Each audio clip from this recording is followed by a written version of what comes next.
महापुरुषों प्यार से कहिए ध निरंकार जी। निरंकारी मिशन ने मानव जाति को अनेक ऐसे सपूत दिए हैं जिनके जीवन, कार्यशैली और क्षमता देखकर एक आवाज से कहा जा सकता है कि वे अवश्य ही कोई अलौकिक विभूति थे। उन्हीं में से एक नाम जुगल किशोर जी का आता है। निरंकारी जगत में पूज्य जुगल किशोर जी कबीर जी के नाम से प्रख्यात हैं। ऐसे संत भावी पीढ़ियों के लिए प्रेरणा स्रोत बने रहेंगे, क्योंकि आपने ब्रह्म ज्ञान की अभिव्यक्ति जहाँ वाणी व साहित्य द्वारा की, वहाँ इसे व्यवहारिक जीवन में नैतिकता के उच्च मापदंडों को कर्म द्वारा स्थापित करके भी की। जन्म व शिक्षा। जुगल किशोर जी एक मध्यम वर्गीय परिवार में से थे। 7 मई 1911 को डेरा इस्माइल खां, जिला बन्नू, पाकिस्तान में पिता गुरमुख सिंह और माता निकी बाई के परिवार में एक नन्हा सा फूल खिला, जिसका नाम जुगल किशोर रखा गया। बचपन से ही जुगल किशोर बहुत ही चेतन एवं हर कार्य में रुचि रखने वाला था। माता पिता धार्मिक प्रवृत्ति के स्वामी थे और सभी धर्मों का सम्मान करते थे। शिव जी के मंदिर में जाकर जल भी चढ़ा आते और प्रतिदिन गुरुद्वारे जाकर पाठ भी सुनते। प्रभु के भय में सादगी व सरलता से जीवन व्यतीत करने वाले इस परिवार के सद्व्यवहार का प्रभाव बालक जुगल किशोर पर स्वाभाविक रूप से पड़ा और उन्हें भी गुरबाणी सुनने व समझने का शौक पैदा हो गया। 20वीं सदी के आरंभ में भारतीय समाज में ऐसे अनगिनत लोग थे जो गुलामी के वातावरण में रहते रहते अपनी सोच को भी संकीर्ण बना बैठे थे। लड़के को 10वीं कक्षा तक पढ़ाई करवाना बहुत ही आदर सम्मान वाला कार्य समझा जाता था, जबकि लड़कियों को केवल गुरुद्वारे के ग्रंथी या धर्मशाला के मुखी से गुरुमुखी या हिंदी के अक्षरों की पहचान करके थोड़ा बहुत पढ़ लिख लेने को ही पर्याप्त माना जाता था। आपने 10वीं कक्षा तक पढ़ाई खालसा स्कूल बन्नू से प्राप्त की, जहां पर धार्मिक शिक्षा पढ़ाई का अभिन्न अंग माना जाता था। 10वीं की कक्षा में उत्तीर्ण होने के लिए सुखमनी व गुरबाणी के कुछ अन्य पाठ जुबानी याद होने आवश्यक थे। इस तरह स्कूली विद्या के साथ साथ आपकी रुचि आध्यात्मिक क्षेत्र में भी बढ़ने लगी। आप ही अपने अध्यापकों से अक्सर रूहानियत के ऐसे प्रश्न पूछते जिनका उनके पास कोई उत्तर नहीं होता। आपने जब 10वीं की कक्षा पास कर ली तो आपको व्यापार की नीति व भेद को समझने के लिए एक प्रसिद्ध कंपनी खैबर इलेक्ट्रॉनिक्स में नौकरी करने के लिए पेशावर भेज दिया गया। इस कंपनी में भी आपने बहुत ईमानदारी व लगन के साथ कार्य किया और ये अपने मालिक का दिल जीत लिया। विवाह का सुंदर बंधन। जब जुगल किशोर जी की आयु 24 वर्ष की हुई तो आपके माता पिता ने आपके लिए एक योग्य व कुशल लड़की की तलाश आरंभ कर दी। वर्ष 1935 में आपकी शादी एक बहुत ही सहनशील, भक्ति भाव से युक्त कन्या विद्यावती जी से कर दी गई। विद्यावती जी बन्नू के भाई साहब हरनाम दास जी एवं त्रिलोक बाई जी की सुपुत्री थीं। विद्यावती ने अपनी मीठी वाणी व हमदर्द स्वभाव के कारण ससुराल के सभी सदस्यों का दिल जीत लिया। पति पत्नी दोनों के विचार भक्ति से भरे होने के कारण आपका गृहस्थ जीवन बहुत ही सुखमय ढंग से व्यतीत होने लगा। आपके घर का वातावरण गुरमत से भरपूर था। पेशावर हो या दिल्ली, घर में संतों का आना जाना बना रहता था। जहाँ विद्यावती जी सदैव मुस्कुराते हुए संतों की सेवा करते, वहाँ आपकी बेटियाँ भी अल्प आयु में ही उनका हाथ बटाती थीं। इस प्रकार आपका गृहस्थ जीवन आपके आध्यात्मिक जीवन में साधक बना। शहंशाह जी के वचन, स्वर्ग द नक्शा बण जानदा ये, जिस घर भी वस जावे नाम, आपके घर के ऊपर पूरे उतरते हैं। निरंकार प्रभु की कृपा से आपके परिवार में एक पुत्र ने जन्म लिया, जिसका नाम त्रिलोचन रखा गया। त्रिलोचन के 2.5 वर्ष पश्चात आपके गृहस्थी जीवन में एक नन्ही सी कली खिली, जिसका नाम सावित्री रखा गया। आजकल सावित्री जी परिवार सहित देहरादून में रहकर वहाँ की संगत में सक्रिय भाग ले रही हैं और सारा परिवार समर्पित जीवन जी रहा है। आपकी 3 सुपुत्रियाँ सावित्री जी, राज जी, शील जी एवं एक सुपुत्र त्रिलोचन जी बचपन से ही पूरी तरह भक्ति रंग में रंगे हुए हैं। इस दंपत्ति के द्वारा मिले संस्कारों के कारण ही आपके बच्चे परिवार सहित गुरु के अनन्य भक्त बनकर जीवन व्यतीत कर रहे हैं और सभी पोते पोतियाँ, नाती नातिने गुरु चरणों से जुड़े हुए हैं। ब्रह्म ज्ञान की प्राप्ति। 1942 का वर्ष जुगल किशोर जी के जीवन में एक सुखद क्रांति लाने वाला वर्ष प्रमाणित हुआ। आपकी धर्मपति विद्यावंती जी को किसी कारण से अपनी बहन जीवनबाई जी के घर कोहमरी में रहना पड़ा। जीवनबाई जी अपने पूरे परिवार सहित सतगुरु बाबा बूटा सिंह जी के चरणों में समर्पित होकर जीवन जी रही थीं। उनके घर परिवार का वातावरण किसी साधु के आश्रम से कम न था। बच्चों से लेकर बड़ों तक सभी के अंदर सेवा, प्रेम व भक्ति भाव भरा हुआ था। इस परिवार की गुरुमुखता ने विद्या जी पर जादू सा प्रभाव डाला।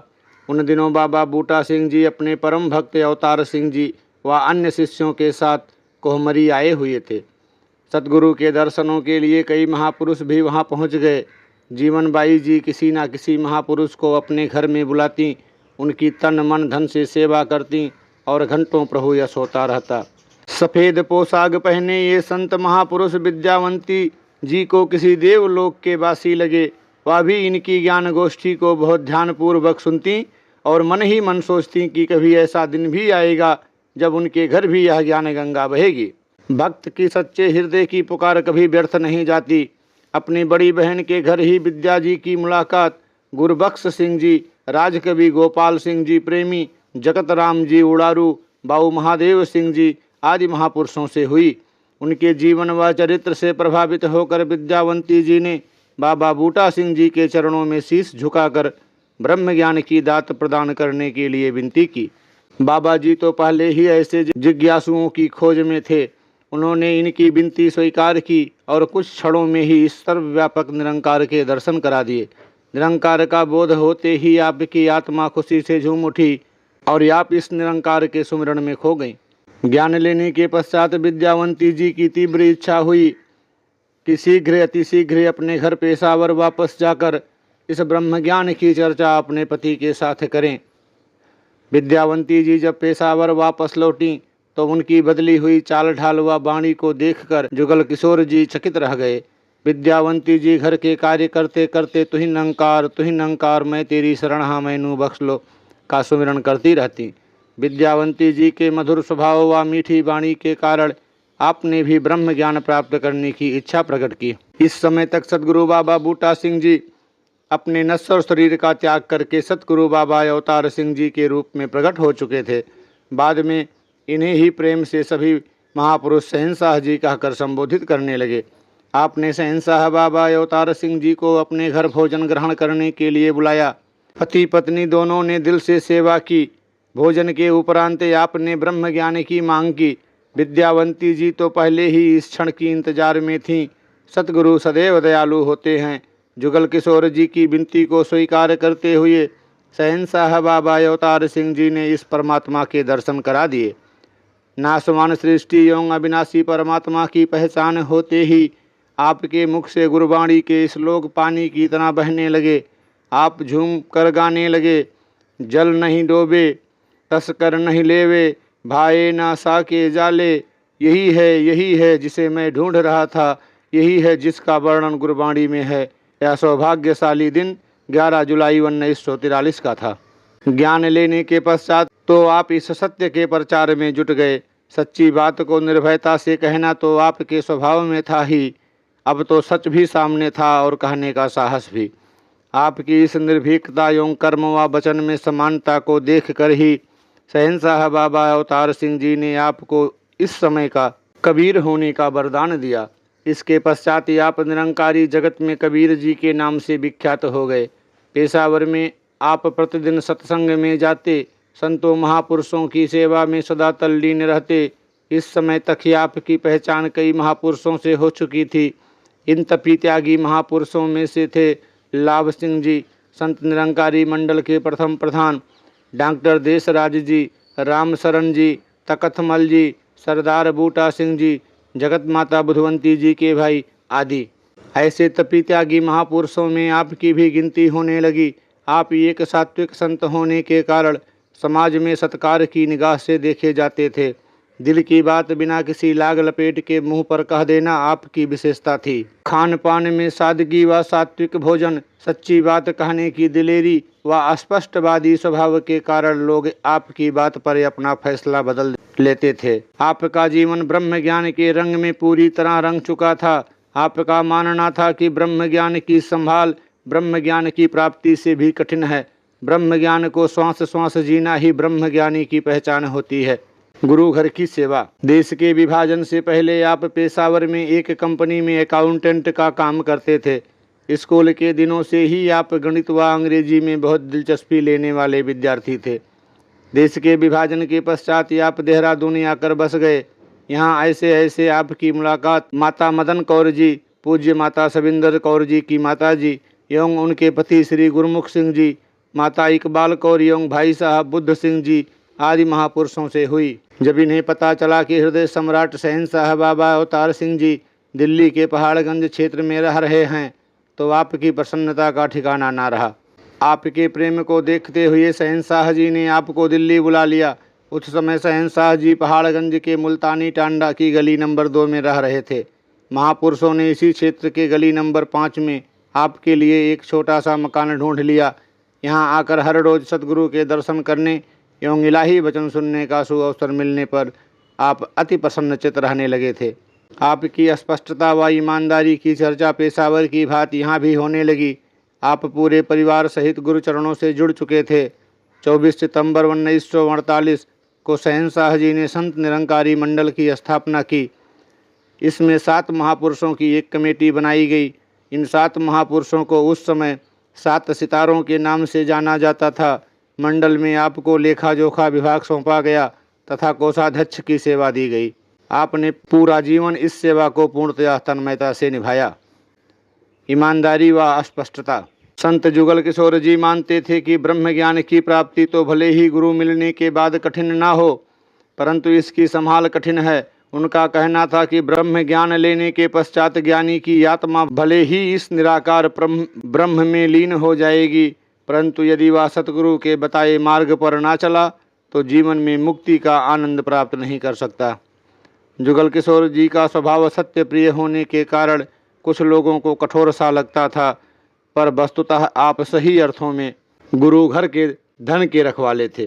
कैसी भी परिस्थिति हो, आप गुरु घर का एक पैसा भी निजी कार्यों के लिए खर्च नहीं करते थे और ना ही किसी अन्य महापुरुष को ऐसा करने की आज्ञा देते थे। यदि कोई गुरु घर की माया पर निगाह भी डालता तो आप स्पष्ट शब्दों में कह देते, महापुरुषों निरंकार से मांगो, जो देकर हिसाब नहीं रखता। यह गुरु के कोषालय में संतों महापुरुषों के खून पसीने की कमाई हुई सेवा है। जो गुरु के आशयानुसार इस्तेमाल हो तो अमृत, वरना इसका लालच किया जाए तो जहर है, जो धीरे धीरे गुरसिक के सुख व चैन का अंत कर देती है। इस प्रकार जुगल किशोर जी सदैव संतों को गुरु घर की माया के सदुपयोग की प्रेरणा देते रहे। समझाते रहे कि संतों की इसी सेवा से जन कल्याण के कार्य होने हैं। संगतों के लिए भवनों का निर्माण होना है, समाज कल्याण कार्यों में योगदान पड़ना है।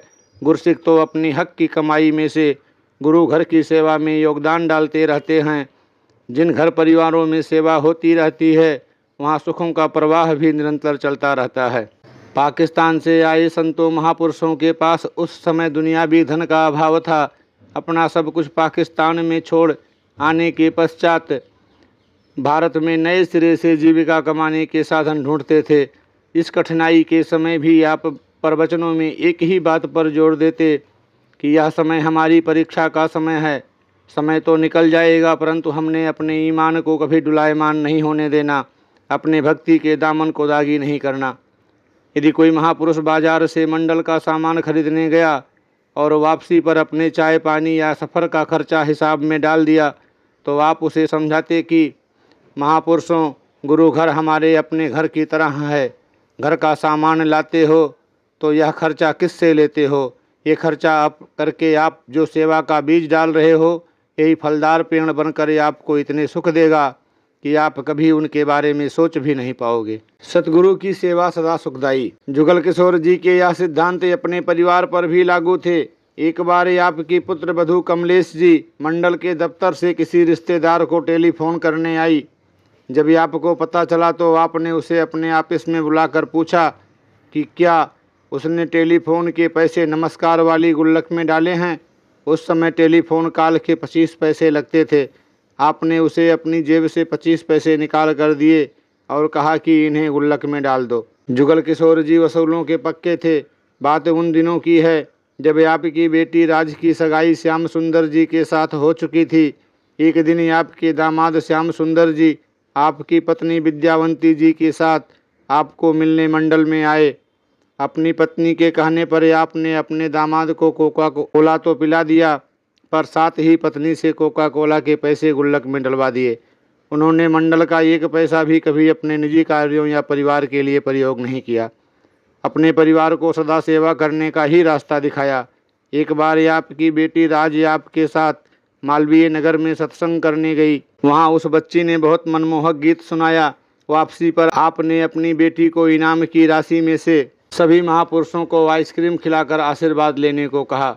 बेटी ने भी इस आदेश को खुशी खुशी स्वीकार किया और सारी रात सेवा में लगा दी। जुगल किशोर जी सेवा पर बहुत जोर देते थे।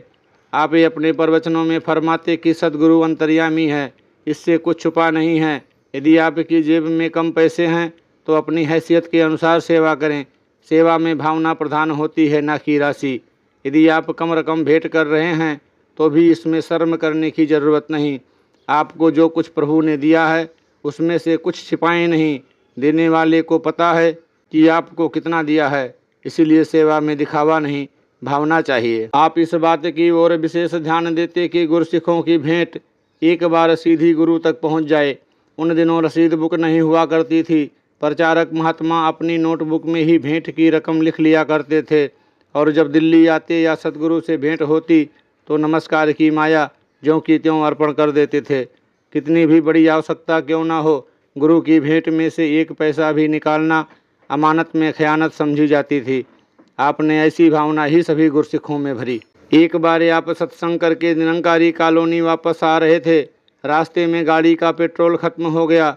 आपने 5-6 महापुरुष जो गाड़ी में बैठे थे उनसे कहा कि जितने जितने पैसे जेब में हैं निकाल लो ताकि पेट्रोल डलवाया जा सके। उनमें से एक महापुरुष ने सलाह दी कि अभी संगत करके आए हैं, नमस्कार की राशि में से पेट्रोल के पैसे दिए जा सकते हैं। तो आपने उसे समझाया, भाई साहब, यह नमस्कार रूप में आई माया गुरसिखों की सेवा है जो गुरु की अमानत है।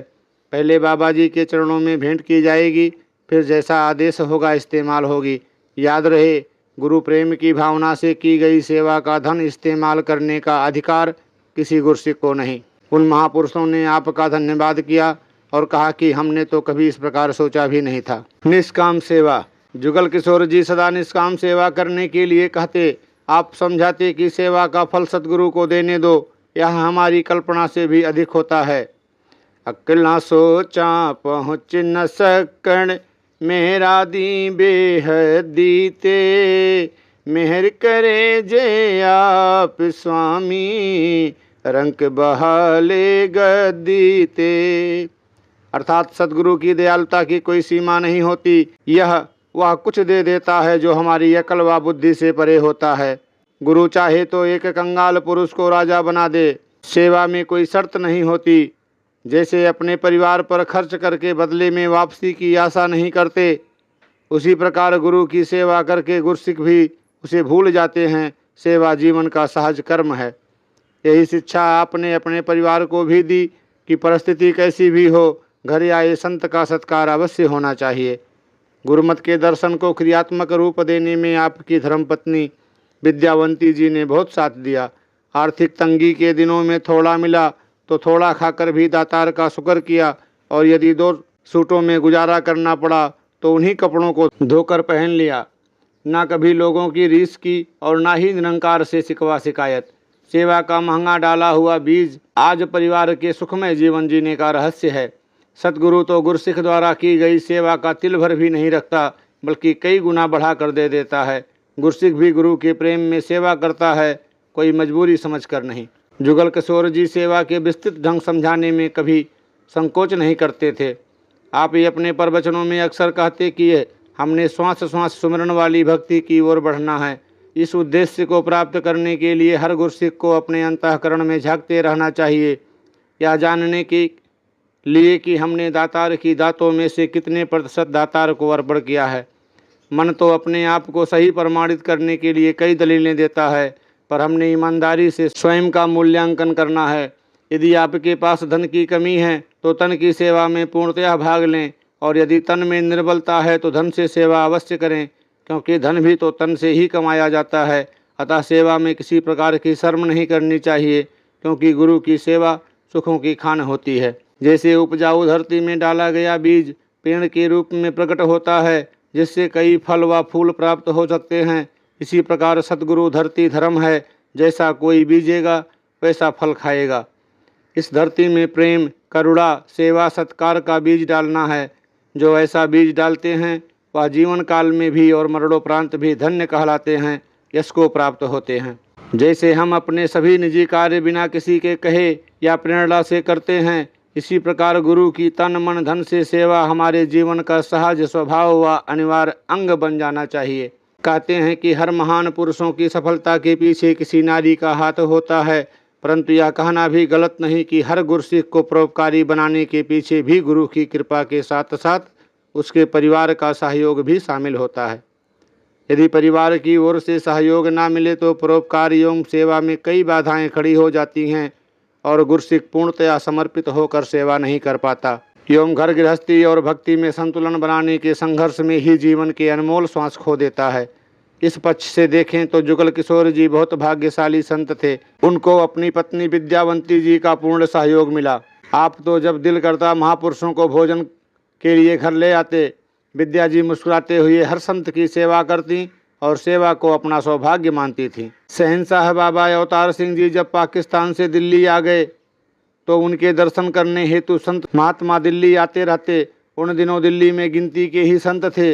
निरंकारी कॉलोनी में आगमन के पश्चात भी संतों के लिए लंगर पकाने की सेवा स्वयं जगत माता बुधवंती जी, राजमाता कुलवंत कौर जी और उनकी सहयोगी बहनें करती थीं।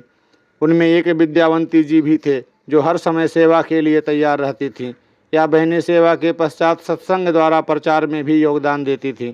जुगल किशोर जी स्वयं भी परिश्रमी थे और आपने अपने बच्चों को भी बचपन से ही कठोर परिश्रम करने की आदत डाली, जिस कारण आज उनके बच्चे, पोते पोतियाँ एवं नाती सभी मेहनती हैं और ऊंचे ऊंचे पदों पर आसीन हैं। चरित्र व आचरण। कबीर जी अपने स्पष्टवादी स्वभाव के लिए विख्यात थे। साधारणतया लोग बड़े लोगों की चापलूसी अपनी स्वार्थ पूर्ति के लिए करते हैं और उनकी कमजोरियों का लाभ उठाते हैं, परंतु कबीर जी का स्वभाव इसके विपरीत था। वह किसी व्यक्ति की कमजोरी या उसके अवगुण से उसको अवगत कराते ताकि वह अपने आप को सुधार सके। आप कहते कि जब भी किसी की प्रशंसा करनी हो उसकी पीठ पीछे करो। यदि उसके मुख पर प्रशंसा करोगे तो उसके अभिमानी बनने की संभावना बनी रहेगी। इस प्रकार ही आप सभी के हितैषी बनकर उन्हें गुरसिखी का सही मार्ग दिखाते। आपके सर्वप्रिय स्वभाव के कारण आपको कठोर स्वभाव का व्यक्ति भी माना जाता था, पर सही अर्थों में एक गुरसिख को जैसा ईमानदार, गुरुभक्त और अनुशासन प्रिय होना चाहिए, आप वैसे ही थे। सादगी तो आपके जीवन का श्रृंगार था। हर व्यक्ति आपकी निष्कपटता, सत्यप्रियता एवं ईमानदारी का दिल से सत्कार करता था। संत निरंकारी मंडल के लेखा जोखा का संपूर्ण कार्यभार आपके कंधों पर था, पर आप परिवार की सब जिम्मेदारियों को निभाते हुए भी जिस तत्परता से इस कार्य को निभा रहे थे उसे देखकर हर व्यक्ति चकित हो जाता था। इस लौह पुरुष के अडिग स्वभाव पर हर महापुरुष को गर्व था। सत्संग के लिए प्रेरणा। जुगल किशोर जी केवल स्वयं ही सत्संग प्रेमी नहीं थे, बल्कि अन्य ज्ञानवान महापुरुषों को भी निरंतर सत्संग व सेवा की प्रेरणा देते थे। आप जानते थे कि ब्रह्म ज्ञान का बीज तो सेवा सुमिरन सत्संग से ही फलदार पेड़ का रूप धारण करेगा। ये इन तीनों को भक्ति का अनिवार्य अंग मानते थे। तीनों में से किसी एक को भी नज़रअंदाज करके भक्ति पूर्णता को प्राप्त नहीं होगी। यह सिद्धांत उन्होंने स्वयं भी अपनाया और अपने सहयोगियों को भी इसे अपनाने की प्रेरणा दी। भगत कोटूमल जी, जो आपके साथ अकाउंट्स की सेवा में योगदान देते थे, अपनी आप बीती बताते हुए लिखते हैं कि जब मेरी सेवा तथा सत्संग के प्रति लगन लग गई और सत्संग करना शुरू कर दिया तो रुकावटों ने आ घेरा। घर परिवार के सदस्यों द्वारा सत्संग करने से रोका जाता था। मंडल में सेवा करने के उपरांत मैं सायंकाल घर वापस चला जाता था। एक दिन जुगल किशोर जी ने कहा कि यदि एक मजदूर सारा दिन काम करे और जब उसे मजदूरी मिलने का समय आए और वह चला जाए तो उसे बुद्धिमान कहोगे कि मूर्ख। भगत जी ने कहा वह तो मूर्ख ही होगा। जुगल किशोर जी ने कहा वह नासमझ तुम ही हो। सारा दिन तुम सेवा करते हो और सत्संग करने का समय आता है तो तुम घर चले जाते हो। विशाल व स्पष्ट विचार रूपी पूंजी तो सत्संग करने से प्राप्त होती है, उससे तुम वंचित रह जाते हो। जुगल किशोर जी की ऐसी बातों को सुनकर मैंने मन से दोनों समय सत्संग करने का संकल्प कर लिया। आप सदैव समझाते कि जब भी सत्संग में बैठो केवल शरीर करके हाजिर ना हो, आपका मन भी संगत में उपस्थित रहे, तभी लाभान्वित हो सकोगे। किशन सिंह बिष्ट जी अपने संस्मरण में बताते हैं कि उन्होंने जब पहली बार दिल्ली के राजनगर सत्संग में कबीर जी के प्रवचन सुने तो बहुत प्रभावित हुए। सीधे हृदय को छू जाने वाले वचन थे। लेकिन वही दिन था, प्रवचनों के बाद जब आपने किशन सिंह बिष्ट को संगत में खड़ा करके अपने दिए गए विचार में से कुछ अंश सुनाने को कहा और पूछा, मैंने जो विचार की है उसमें से तुमने क्या सुना और समझा वही सुनाओ। किशन सिंह बिष्ट जी सोचने लगे, क्या महापुरुषों का बड़ा अच्छा तरीका है सत्संग करने का, ढंग सिखाने का। हम संगत में जो सुने वह हमें याद रखना चाहिए, तभी हम उसे जीवन में अपना सकेंगे। इसी खूबी से लोग उनके विचार चेतन होकर सुनते थे। समय से 5 मिनट पूर्व ही भोग डालकर वे श्रोताओं में से किसी को भी उठाकर अपने दिए विचार में कही गई बात को पूछ लिया करते थे। वे कहा करते थे कि हम यदि दूसरों की बात को भूल भी जाएं तो अपनी कही हुई बात को कतई ना भूलें, जिसे हम संगत में कहते हैं। आप गुरुमत का चलता फिरता विद्यालय थे। अंदर ही और बाहर से सत्यवादी होने के कारण आप पर निरंकार एवं सदगुरु की विशेष रहमत थी। जो व्यक्ति भी आपके सामने आता, आप उसके शब्दों में से ही उसके मन की किताब पढ़ लेते और उसकी समस्या का समाधान बताकर उसे शांत करके वापस भेजते। सेवा सत्संग सुमिरन से जोड़ना उनका रामबाण था। आप कहते, सेवा सत्संग सुमिरन की औषधि तब ही लाभ देती है जब नफरत, निंदा, ईर्षा से परहेज किया जाए। किसी गुरसिक के बहुमुखी विकास के लिए उसका ध्यान सदा निरंकार से जुड़ा रहना आवश्यक है। एक गुरसिक के रूप में पूर्णता की ओर बढ़ने के लिए ही गुरसिक सेवा सत्संग व सुमिरन से जुड़ता है। सुमिरन गुरसिक की आत्मा को परमात्मा के साथ एकमिक करता है और वह अनहद शब्द का एहसास करता है। यही उसके जीवन की सर्वोत्तम प्राप्ति होती है। जुगल किशोर जी स्वयं भी बहुत सुमिरन करते थे और अन्य महापुरुषों से भी अक्सर पूछते कि आपको अनहद शब्द सुनाई देता है कि नहीं। यदि कोई ना में उत्तर देता तो उसे कहते कि सुमिरन की ओर अधिक ध्यान दो। जुगल किशोर जी गूढ़ ज्ञान और कर्म के संगम थे। आप ज्ञान, वरदान एवं आशीर्वाद के साथ साथ परिश्रम करने में भी विश्वास रखते। एक बार आपकी बेटियों राज और शील, जो उस समय स्कूल में पढ़ रही थीं, ने आपसे परीक्षा में अच्छे अंक लेने के लिए आशीर्वाद मांगा तो आपने उनसे कहा कि याद रखो कि परिश्रम करते हुए सद्गुरु का सहारा लेने वाले गुरसिक पर सदैव सद्गुरु का आशीर्वाद बना रहता है। आप परिश्रम करें, सद्गुरु सदैव आपके साथ हैं। जुगल किशोर जी जीवन भर माया के लालच से निर्लेप रहे। आप जानते थे कि भक्ति में सबसे बड़ी रुकावट माया का लालच ही होता है। इससे सदैव सावधान रहने वाला ही अपनी भक्ति को बचा सकता है। आपने अपने बच्चों को भी ऐसी ही शिक्षा दी। एक बार आपकी बेटी राज ने कुछ सामान खरीदा, दुकानदार ने 10 रुपये अधिक वापस कर दिए। जब राज घर वापस आई तो आपने उसे वापस जाकर दुकानदार को अधिक दिए हुए पैसे लौटाने को कहा। जब बच्ची ने थोड़ी हिचकिचाहट दिखाई तो आपने समझाया, बेटी पहली बात याद रखो कि ऐसे ही माया का लालच इंसान के मन में बढ़ता चला जाता है और लालची इंसान कई अन्य दोषों को ग्रहण कर लेता है। दूसरी बात, कभी मत भूलो कि निरंकार हमें हर क्षण देख रहा है। इस परम सत्ता से कुछ भी छिपा नहीं। हर गलत कर्म का फल भी मनुष्य को ही भुगतना पड़ता है। जितना लालच से बचोगे उतना ही भक्ति में आगे बढ़ोगे। आपकी शिक्षा पाकर आपकी बेटी दुकानदार को जब 10 रुपये वापस करने गई तो वह इस व्यवहार से इतना खुश हुआ कि उसने जुगल किशोर जैसे पिता की भी प्रशंसा की और गुरु की भी। धीरे धीरे वह जुगल किशोर जी से संपर्क बढ़ाने लगा और ब्रह्म ज्ञान की दात पाकर अपना जीवन सफल कर लिया। जुगल किशोर जी गुरसिखी की चलती फिरती पाठशाला थे।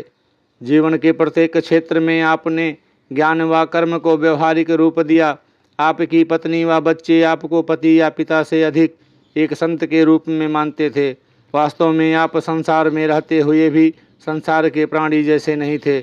आप रूहानी गुणों के भंडार थे। कोषाध्यक्ष के रूप में सतगुरु बाबा अवतार सिंह जी महाराज की ओर से प्रदान की गई खजांची की सेवा को आप सच्चाई और ईमानदारी के साथ निभाते रहे।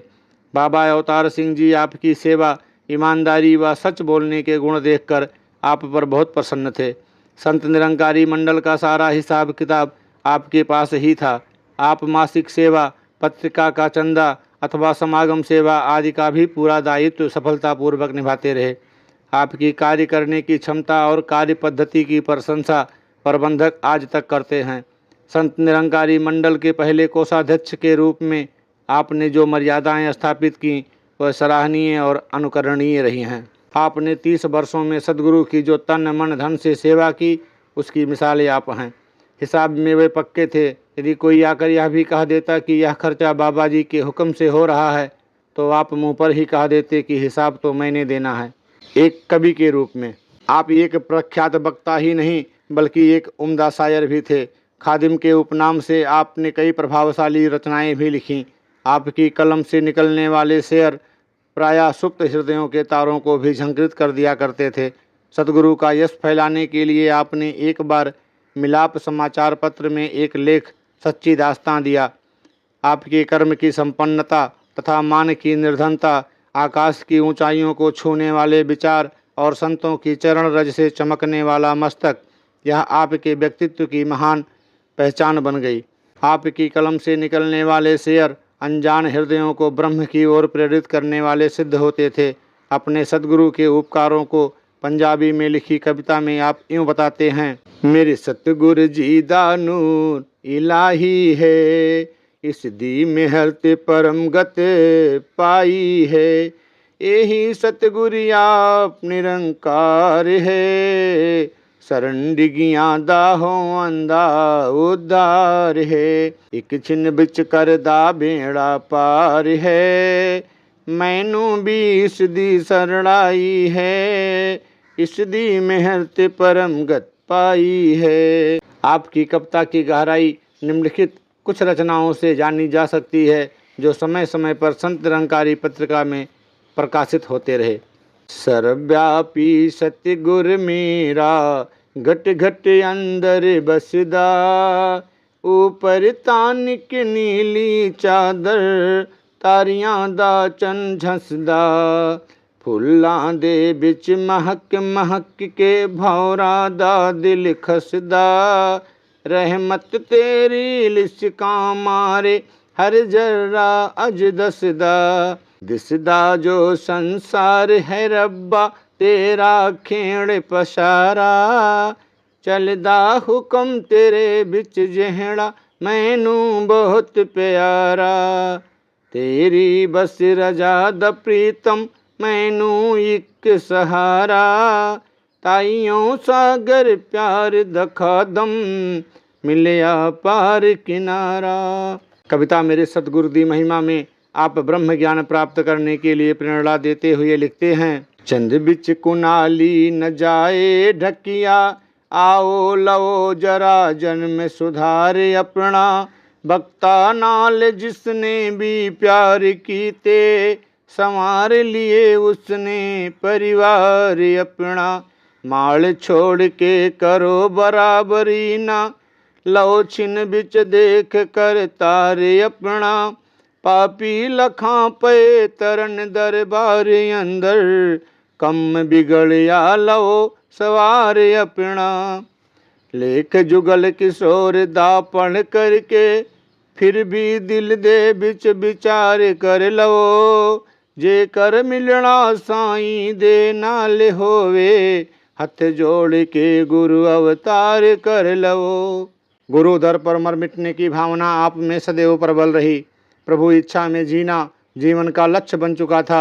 आपकी चाहत इन पंक्तियों से प्रकट हो रही है, ये मुर्शद कामल में क्या चाहता हूँ, हर मर्ज दिल की दवा चाहता हूँ, कीना वो नफरते खुदी को मिटा कर, सच्चाई की सच्ची वफा चाहता हूँ, जो इससे हो मुनकर मेरी अलविदा है, निरंकार से हो मैं जुदा चाहता हूँ, तुम्हारे इशारे से हर एक हो वाला, खादम मैं यही दुआ चाहता हूँ। अपने सदगुरु की दयालुता, करुणा व गरीब नवाजी की चर्चा आप यूँ करते हैं, प्यार दे बाझो तैनू प्रीतम होर नहीं कुछ भी भांदा।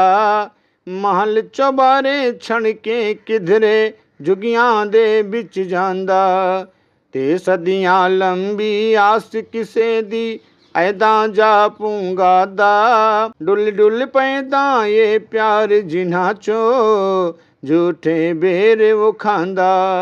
ऐदा दिल दी धड़कन राही देके तैनू शदा। तेरे प्रेमी भक्तां बाबा तैनू प्यार जबंधा। भक्तां दी तू सुकी रोटी खाके मान बधावे। ते किधरे हलवे पूड़ी ताई परे मार बगावे। किधरे बदले तंदला दे तू झुगियां महल बनावे। ते किधरे माल खजाने ताई दरिया बिच सुटावे। तेरी खेड़ दमेरे मुरसद भेद किसे नहीं पाया। इको समझे खादिम तेरा जेहनू तू समझाया। आपने कई गीत भी लिखे जो गुरमत के रंग को पक्का करने वाले हैं। आपकी गज़लें, कविताएं व गीत संत निरंकारी पत्रिका के पन्नों में अब भी पाठकों को प्रोत्साहित करते हैं। अंतिम विदाई। कबीर जी ने अपने जीवन की यात्रा सतगुरु के चरणों में अंतिम श्वास तक निभाई। मई 1973 में दूसरी मसूरी कॉन्फ्रेंस हुई। आपने संत निरंकारी मंडल के कोषाध्यक्ष होने के नाते इस कॉन्फ्रेंस में सक्रिय भाग लिया। आप 16 मई 1973 को इस कॉन्फ्रेंस से दिल्ली वापस लौटे। 18 मई को आप मंडल के ऑफिस में प्रतिदिन की भांति सेवा कर रहे थे। अचानक आपकी तबीयत खराब हो गई। सतगुरु बाबा गुरबचन सिंह जी को जब पता चला कि आपकी तबीयत खराब हो गई है तो एकदम आपके ऑफिस में पहुँचे। जानी जान सतगुरु जान गए कि प्रिय भक्त का अंतिम समय निकट आ गया है। सतगुरु ने आपका सिर अपनी गोद में लिया, आपके सिर पर प्रेम भरा हाथ फेरा। उसी समय अपने प्रियतम की अलौकिक सूरत को आँखों में समाये हुए आपने अंतिम श्वास ली। ऐसे थे संत जुगल किशोर जी, जिन्होंने जीवन के अंतिम क्षण तक सतगुरु की सेवा की और सत्य, कर्तव्य, निष्ठा एवं निस्वार्थ सेवा के उदाहरण बने। 18 मई 1973 ईस्वी को सायं 6 बजे मान्यवर जुगल किशोर जी परम ज्योति में समा गए। यह सूचना मिलते ही निकट व दूर से संत महापुरुष एवं रिश्तेदार निरंकारी कॉलोनी दिल्ली में एकत्रित होने आरंभ हो गए। सत्संग भवन में उनके जीवन से प्रेरणा लेने के लिए सत्संग रखा गया, जिसमें मिशन के सभी जिम्मेदार संतों के अतिरिक्त परिवार के सभी सदस्यों ने भी भावपूर्वक श्रद्धांजलि दी। उनके सुपुत्र ने भी अपने सिर पर पगड़ी न बांधने का ध्यान प्रकट किया और कहा कि उनके पिताजी पूरे परिवार को गुरुचरणों के साथ जोड़कर गए हैं। उनका परिवार अनाथ नहीं है। सतगुरु एवं निरंकारी राजमाता जी पिता एवं माँ के रूप में उनके सम्मुख हैं। बच्चों ने भी संगत में यही मांग मांगी कि जैसे वह भक्ति में अपनी मिसाल कायम करके गए हैं वैसे सारा परिवार उनके नक्शे कदम पर चलता रहे। उसके उपरांत निरंकारी राजमाता जी ने कबीर जी के सुपुत्र की इस भावना की प्रशंसा की और फरमाया कि गुरु पर जिनकी निष्ठा पक्की होती है वह किसी भ्रम में नहीं फंसते। गुरु की शिक्षा का यही असर होता है कि महापुरुष दुख सुख और संजोग वियोग में समरस रहते हैं। श्रद्धांजलि के दिन सतगुरु बाबा जी ने पवित्र अवतार वाणी के एक शब्द पर विचार करते हुए गुरुनिष्ठ संत जुगल किशोर जी के जीवन पर प्रकाश डालते हुए फरमाया, यहाँ पर आज गुरसिक के जीवन पर चर्चा करते हुए धन्य धन्य का शब्द हो रहा है। जिसके जीवन में विशेष खासियत होती है, शुभ कर्म और सद्विचार होते हैं, उसी की धन्यता की जाती है। कबीर जुगल किशोर जी के बारे में आपने सभी महापुरुषों से उनके जीवन की खासियत सुनी जो गुरु शिष्य के जीवन में होती है। इस पर ही उनकी धन्यता होती है। सुंदर सुंदर बोलों और कविताओं तथा गीतों से मान्यता नहीं हो जाती। मन वचन और कर्म पर जो पूरे उतरें उनके लिए ही यह सिफत की जाती है। वे आदर या अनादर की परवाह नहीं करते थे, चाहे कोई मान करे अथवा निरादर करे। इन दोनों अवस्थाओं को एक साथ समझने वाला ही महान गिना जाता है। इस मिशन में बड़े बड़े लोग आए जो इस मिशन को बढ़ाना चाहते थे और बड़ी बड़ी तजवीज़ें तलाश करके बहुत कुछ बातें करते थे, परंतु उनके मन में मान की भूख थी। वह परखे गए लेकिन वह कसौटी पर ठीक नहीं उतरे और चले गए। खाली तजवीज़ें कुछ नहीं होती, वह तो बिना कर्म के धरी की धरी रह जाती हैं। यहाँ पर जो कर्मयोगी होते हैं वही ठहर सकते हैं, इस दर पर कर्म की ही महानता है, यहाँ मान या अपमान की बात नहीं होती। वही गुरसिक धन्य है जो गुरु चरणों में अर्पित हो गया है। चरणों में अर्पित होने का मतलब होता है जैसा हुक्म आए उसे मानना। बार बार चरणों पर माथा रखने से कुछ नहीं बनता। जो इस निरंकार की गुरु की हर बात याद रखता है वही धन्यता योग है। जो इस नाम ब्रह्म की ओर प्रेरित करते हैं, जिन्हें किसी भी मान का लालच नहीं होता, वह सच्चाई को जानते और मानते हैं, उनके मुख से सत्य ही निकलता है। ऐसा सत्य को मानने वाला गुरसिक धन्य है, महान है। ऐसे गुरसिक का नाम सुनते ही मन में आनंद व्याप्त हो जाता है। कबीर जी के साथ यही बात पूरी घट रही है, इसीलिए यह धन्यता हो रही है। जुगल किशोर जी की जीवन यात्रा संपन्न होने के पश्चात लगभग 40 वर्ष तक उनकी पत्नी विद्यावंती जी ने परिवार को संभाला और ये अपना पूरा जीवन गुरु चरणों में समर्पित कर दिया। विद्यावंती जी 27 जनवरी 2014 को इस नश्वर शरीर का त्याग कर इस निराकार प्रभु में लीन हो गई। इस दंपत्ति के द्वारा लगाए गए पौधे आज फलदार पेड़ बनकर निरंकारी मिशन में अपना सराहनीय स्थान बनाए हुए हैं। संत जुगल किशोर जी का संपूर्ण जीवन उनकी निर्लिप्त अवस्था को दर्शाता है। वे स्वयं तो सद्गुरु के आदेशों का अक्षरशः पालन करते ही थे, अपने संपर्क में आने वाले को भी यही समझाते थे।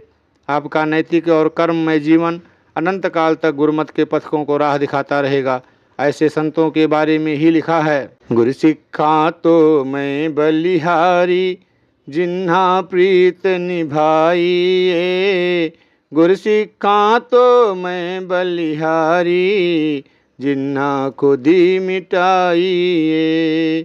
द निरंकार जी।